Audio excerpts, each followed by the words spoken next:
कभी कभी मेरे दिल में ख्याल आता है कि मुझको बनाया किस लिए।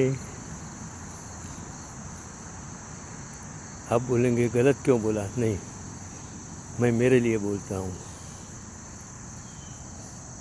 सुबह होती है, ये रंगीन नज़ारा आप देख सकते हैं। रास्ते में चलते चलते आता हूँ तो कितनी फैमिली अपने हाथ में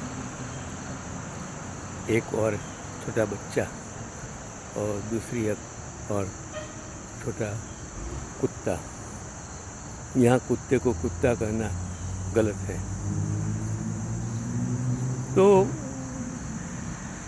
अगर न तो सीसीटीवी कैमरा है, न तो कोई पुलिस है, न तो कोई देखने वाला है, न तो कोई पूछने वाला है, फिर भी ये देश है, ये टाउन है, ये समाज है, दुनिया भर के आए हुए लोग हैं, फिर भी जब वो भी पप्पी कुत्ता संडास करता है तो प्लास्टिक की थैली खीसे में से निकाल कर उसको संडास ले लेता है और फिर उसको डस्टबिन में डाल देता है। किसने सिखाया? क्या कोई सरकार कहती है? कोई कानून कहता है? सिस्टम 135 करोड़ से, मैंने बोला 1951 में 36 करोड़ थे, आज 136 करोड़ है, कल 200 करोड़ हो जाएंगे। लेकिन सरकार जागती नहीं है। सरकार को जागना नहीं, सरकार को सत्ता चाहिए, सुधारना नहीं है। तंत्र सब कुछ सुधर सकता है। मैं छोड़ो, सरकार की टीका करने के बजाय मैं एक अच्छी बात आपको करता हूँ कि नसीब, मैंने वो कुत्ते के लिए इसके लिए बात की कि मैंने बताया था सुरपाल गर्ल, उनकी दोनों बेटियाँ, उन्होंने एक छोटा सा पिल्ला, रानी उसका नाम। हम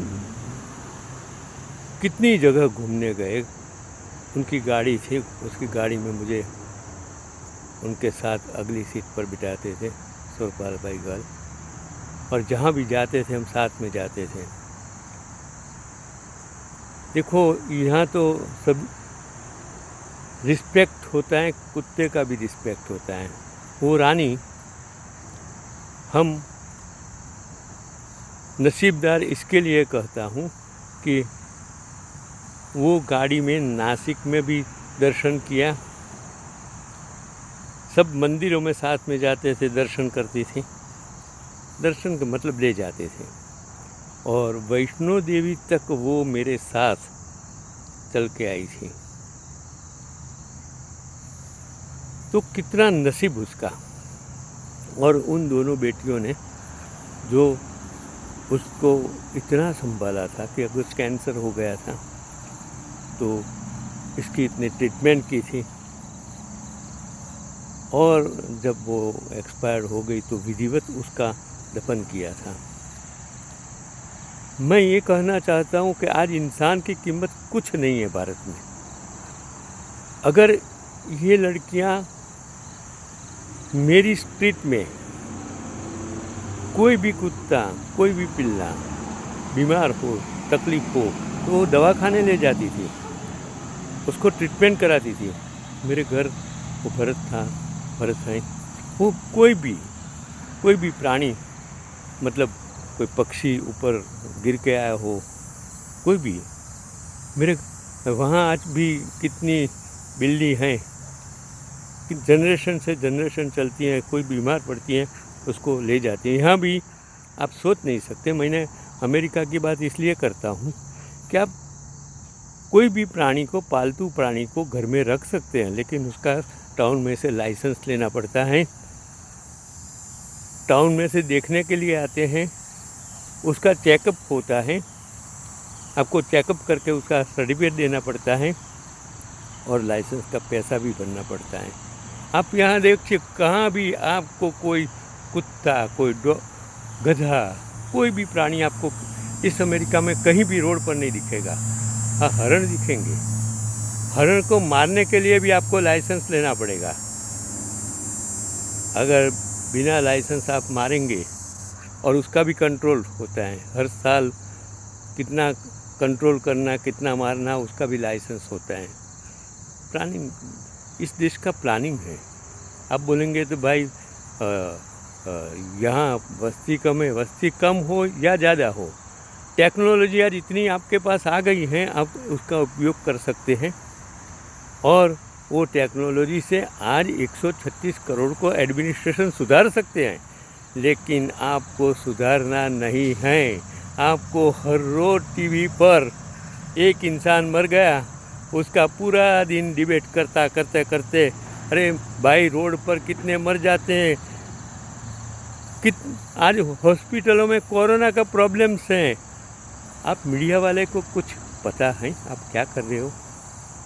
एक इंसान की ये देशभक्ति होती है, आपको सत्ता दी है, क्या इसके लिए दी है? कोरोना है, चीन आपके बॉर्डर पर खड़ा हुआ है। आप भाई, मैं नहीं बोलूँगा, कोई राजकीय बात नहीं करूँगा, मुझे शर्म आती है। मेरा कहने का मतलब, मेरा छोटा ग्रैंडसन इंडिया में आया तब उसको मैंने बताया कि उसको डोंकी बोलते हैं, गधा बोलता है। आज यहाँ किसी जगह आपको गाय गधा नहीं मिलेगा। क्यों? डिसिप्लिन। आप भी समझ जाइए। मैं आपको इसलिए बताता हूँ कि एडमिनिस्ट्रेशन हो सकता है, सब कुछ हो सकता है, लेकिन सरकार ने जुडिशरी खत्म कर दी है। न्यायिक नाम का अभी आप एक इंसान के पीछे 4 एजेंसी लगा देंगे और फिर पूरा दिन टीवी पर उसका ही डिबेट। भाई बेकारी हैं, लोगों को नौकरी नहीं है, लड़कों को पढ़ने का है, हॉस्पिटल की ज़रूरत है, उसकी बात करो। आप मोर का दाना खिलाने के, ढेल को दाना खिला के लिए सत्ता पर नहीं बैठे हो भाई साहब। चंद्रकांत विभट सिर्फ आपको यही कहता है कि अब अंध मत बनो, समझ जाओ, देश बचाओ।